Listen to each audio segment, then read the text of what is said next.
Aucun changement dans la vie n'est une ligne droite. Il n'y a pas de changement rectiligne dans la vie. Je vais faire ça, eh bien, je mets juste ce qu'il faut, je vais avoir ça. Ça ne marche pas comme ça.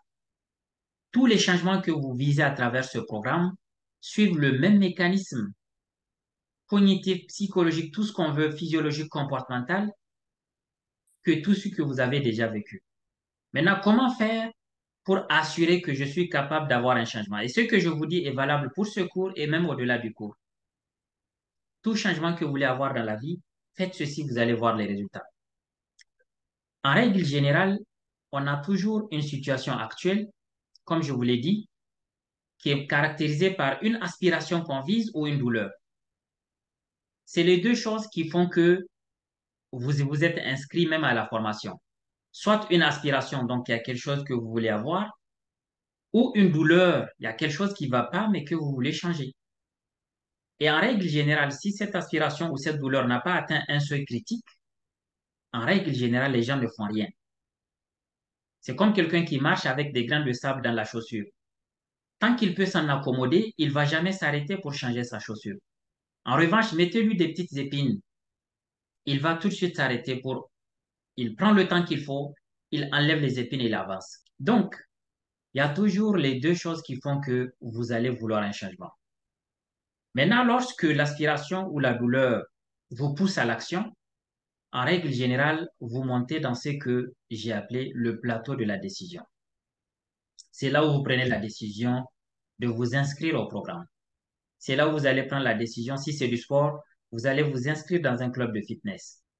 Maintenant, après la décision, ce n'est pas une ligne droite qui continue. Vous allez rentrer dans ce que j'ai appelé la vallée de l'action. C'est comme une alvéole. Une alvéole, c'est comme une cuvette. Donc, vous rentrez dans la vallée de l'action. C'est là où vous faites les premières actions les plus faciles, les plus accessibles. Par exemple, le fait de s'inscrire à la formation, je ne dis pas que c'est facile, mais c'est les premières actions les plus, dans l'apparence, les plus accessibles à vous. Si c'est du sport, vous allez vous présenter dans la salle pour faire votre inscription. Ou bien vous allez partir acheter la tenue de sport, etc. Donc, pourquoi c'est une vallée? Parce qu'il y a des gens qui n'en sortent pas. Ils ont fait la première action et puis c'est tout.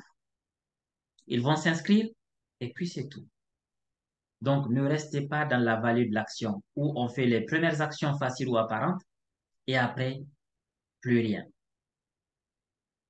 La chose qui nous permet d'avancer, c'est l'ami. Si vous avez un bel ami, vous allez continuer votre chemin. Vous êtes sur le plateau de l'engagement. Là, vous n'êtes plus dans les premières actions, vous êtes engagé.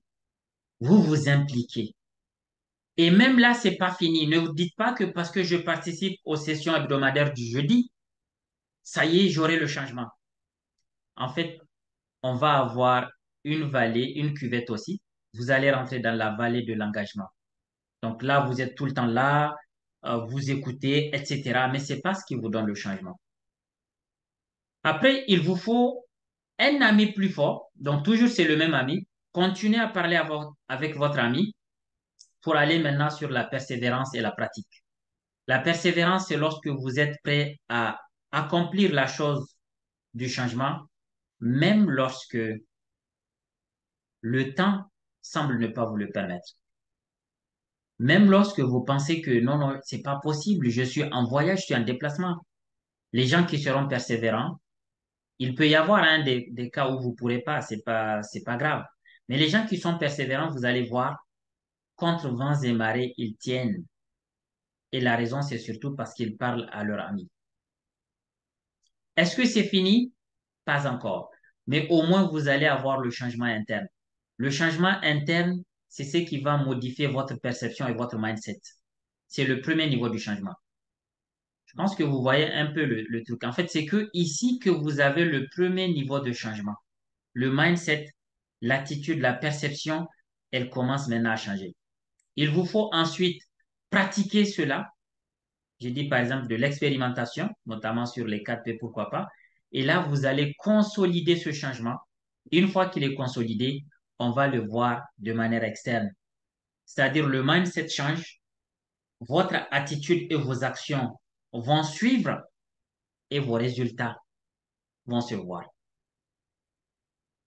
Plus vous avez un grand ami, plus vous pouvez faire des grands sauts dans les changements et avoir des résultats, donc le changement externe beaucoup plus important.